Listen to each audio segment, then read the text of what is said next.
ছোট কিংবা নত হলে যদি সম্পর্ক গভীরতা বেড়ে যায়, সম্পর্কের প্রতি শ্রদ্ধা বেড়ে যায়, তাহলে নত হোক। কিন্তু প্রতিবার যদি নত হতে হয় তাহলে থেমে যেও। সেই সম্পর্কের গভীরতা বাড়ে না, সেই সম্পর্ক বরং দূরত্বে চলে যায়।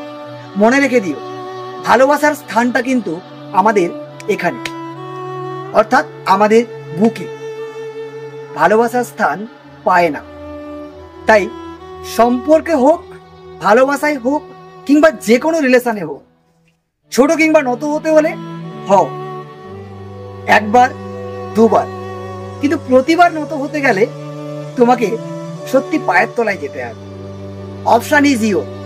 তুমি কোনটা চুজ করবে সেটা সম্পূর্ণ তোমার ব্যাপার। আমি শুধু ওইটুকু ধরিয়ে দিলাম। আশা করছি কথাটা অনেক ভালো লাগবে। Best of luck. তোমার লাইফের জন্য, তোমার জীবনের জন্য সুন্দর একটা মেসেজ দিয়ে গেলাম। ভালো থেকো।